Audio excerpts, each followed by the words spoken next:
Nous, les femmes de l'Azawad, on a trop souffert, on a vu tout. Le Mali a brûlé nos hommes, il a brûlé nos marabouts, il a brûlé nos animaux, il a cassé nos maisons. Depuis le jour que la France a mis notre terre dans les mains du Mali, le Mali n'a jamais fait quelque chose dans l'Azawad si ce n'est pas l'exécution. Cette immense région est revendiquée par les Touaregs depuis la création des frontières du Mali moderne en 1960.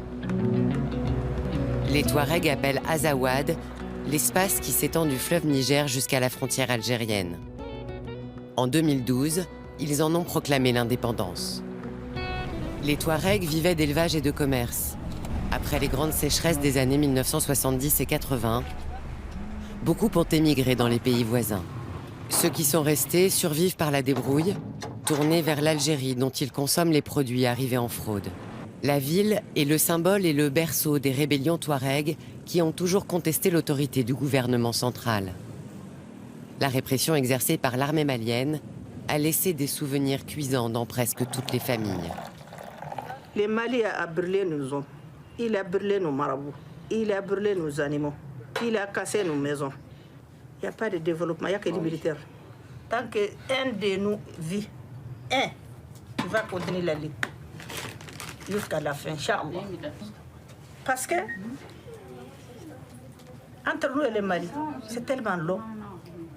Ce n'est pas le même monde, ce n'est pas la même culture, même la terre, ce n'est pas la même terre. Est-ce qu'il y a une université dans le Nord? Est-ce qu'il y a un seul vrai aéroport dans le Nord? Un hôpital? 1 kilomètre de route dans le Nord?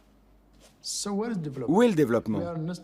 On parle toujours de services de base, mais on n'en est pas encore au développement. La région de l'Azawad est très riche. Il y a de l'or que les gens exploitent de manière artisanale, de l'uranium, du pétrole. Il y a tout. Il y a de l'eau. Mais malheureusement, toujours rien en termes de développement. Après 60 ans d'indépendance du Mali. Les mouvements indépendantistes ont paré au besoin le plus pressé, la sécurité. Avec leurs moyens, ils ont créé un embryon de police et de justice. Aujourd'hui, nous vivons des temps très difficiles. Il faut donner aux forces de l'Azawad leur rôle dans la sécurité, avec leur population. Elles ne sont pas soutenues par l'État du Mali, ni par les Nations Unies, ni la communauté internationale.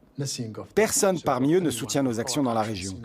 Nous devons les convaincre, leur faire comprendre que notre stabilité, c'est leur stabilité.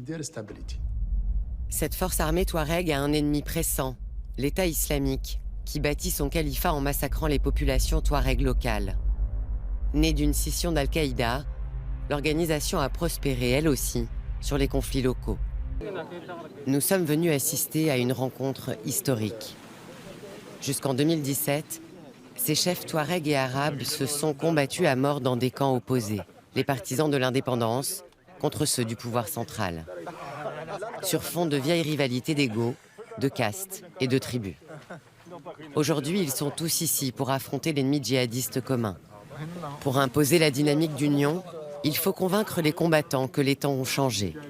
Nous sommes dans l'obligation de travailler ensemble pour protéger nos populations et trouver des solutions aux problèmes qu'elles rencontrent. Tous les mouvements doivent fournir des efforts pour protéger les populations, où qu'elles se trouvent.